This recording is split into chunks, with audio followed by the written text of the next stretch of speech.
je l'ai.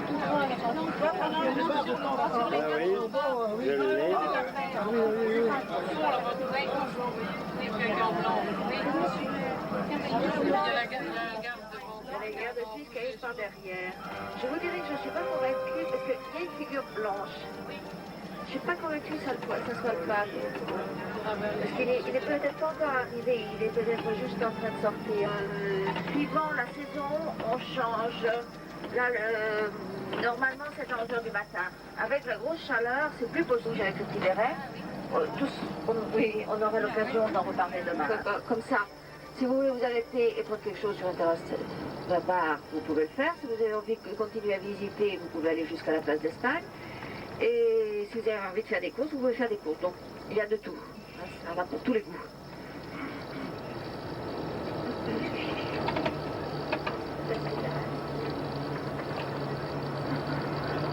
Alors là, il y a une petite église à droite, c'est la plus vieille de la place. Et puis vous voyez ces deux églises jumelles qui forment le trident, c'est-à-dire ces trois rues qui partaient vers les basiliques, vers Saint-Pierre, qui permettaient aux pèlerins, quand ils rentraient par la porte, de se diriger au ciel. Il y a du beau monde. Oui. Comment ça s'appelle? Excelsior. Voilà, donc ce qui s'est passé, ça on aura l'occasion de reparler de la Dolce Vita dans pas longtemps parce qu'on va aller à la fontaine. Vous savez peut-être que la Dolce Vita, c'est une époque dans les années 50-60 où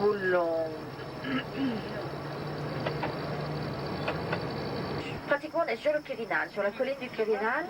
Et une fontaine à bout. Et en face de nous, on a un clocher, c'est ça le Paris majeur. Enfin, le président de la République habite ici depuis la Deuxième Guerre mondiale. Il a été occupé avant par le roi d'Italie. Donc, justement, Mussolini, vous vous rappelez qu'on avait de 1870 jusqu'à la Deuxième Guerre mondiale. On avait un Wittenberg, France Tombin, dans la fontaine de Péry, suivi par ce qui s'appelle Mastroianni. Et quand Mastroianni est mort, d'ailleurs, on a laissé une belle gerbe ici pour en souvenir. Et c'est une fontaine du 18e superbe. Le personnage que... Vatican. Donc, vous savez que les pèlerins faisaient des milliers de kilomètres à pied pour arriver jusqu'ici. Donc souvent, ils étaient dans des conditions physiques de santé épouvantables. Et c'est pour ça qu'il y avait toujours des hôpitaux.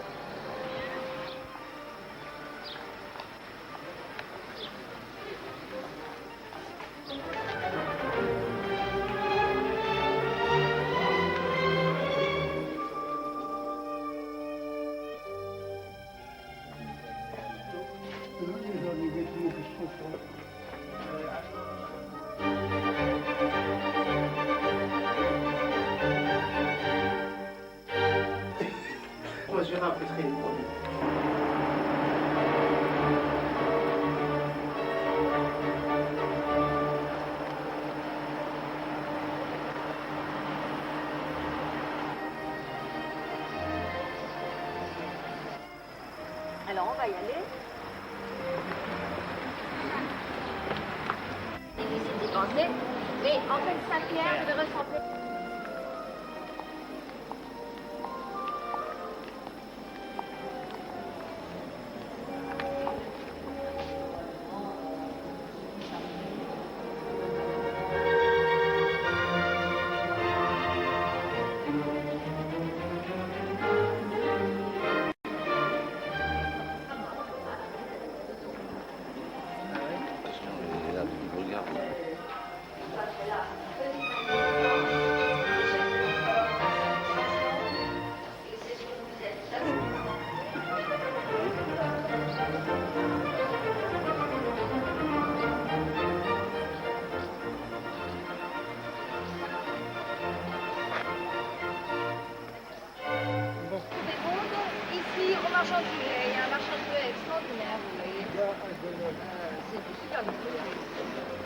Et ça, c'est la place Navone, une place extraordinaire, avec cette belle enfilade. Et les particulières à cause de ces trois fontaines, en réalité, la plus belle, c'est la fontaine.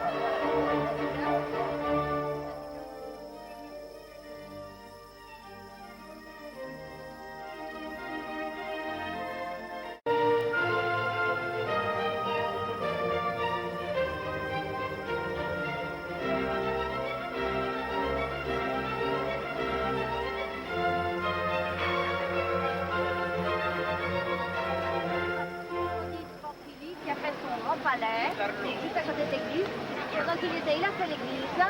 Et pour embellir l'ensemble, il a fait faire les fontaines.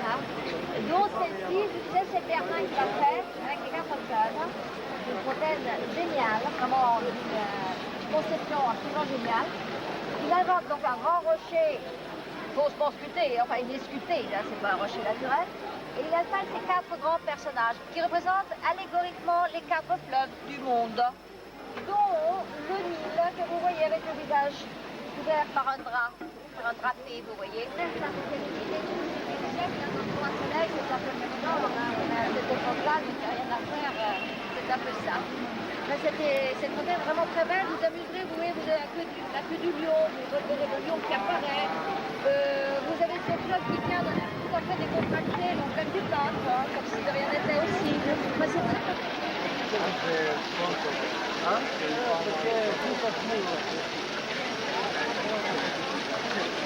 Pero 10.000. De blancas son más de 10.000. Y estos son de colores.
Petit sourire.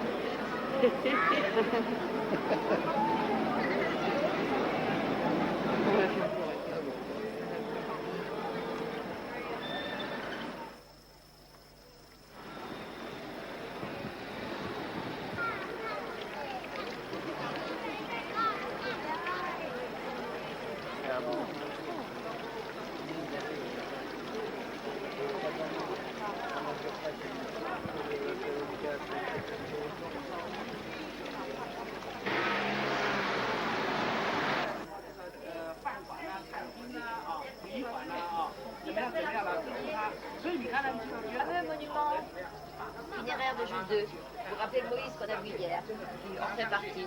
Et Jules II, je trouve gigantesque. Et c'était la première fois que Michel-Ange faisait une peinture sur fresque directement, donc directement sur le mur, hein, la fresque. Il faut que le mur soit humide pour que la nuit, c'est Dieu le Père qui crée le soleil et qui crée la lune. Pratiquement, c'est les premières histoires qu'on a quand on rentre dans la chapelle Sixtine, c'est en premier, c'est ce qu'on voit. Hein. Ensuite, vous avez celle-ci, vous la connaissez certainement, c'est Dieu le Père qui crée l'homme, très célèbre aussi. La création de la femme, Adam et Ève qui cueillent la pomme, et Adam et Ève chassés du paradis, vous voyez qu'ils sont bons. Un sacrifice qui est probablement le sacrifice d'Isaac, et là-haut c'est le déluge universel. En réalité, Michel-Ange, il a commencé dans ce sens et il est venu en avant. D'ailleurs, ça se voit parce que le déluge, je ne veux pas critiquer, mais il n'est pas terrible.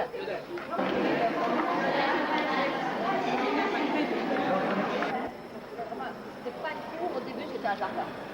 C'était Jules II, le grand pape qui a fait travailler Michel-Ange, qui avait créé ce petit jardin secret, c'était Et c'est pour ça qu'il va y faire installer. Tout à l'heure, de la Mosina. On va trouver des activités romaines. Alors vous passez au 16e, on trouve énormément d'activités.